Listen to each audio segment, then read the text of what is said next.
Sanibonani. Sasifikile isikhathi lapho khona thina singabantu abansundu sekufanele sivuke ngempela. Uma ninganakisisa kahle, abelungu nabo bayahlukahlukana. Abasilo uhlango olulodwa. Kodwa uma sekufika izimo ezibaphoqayo nezimo ezibalekile, baba yimbumba.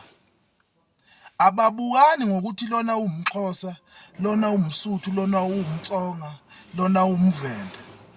They unite ngoba bayakwazi ukubaluleke kakhulu. Thina African people, we do the opposite. We only unite over things that are vile, things that do not contribute to our overall progress. Kodwa uma kufika ezintweni ezibalekile, asibumbani sibekana amabala. Kufanele sikhule abantu bakithi, arhuleni.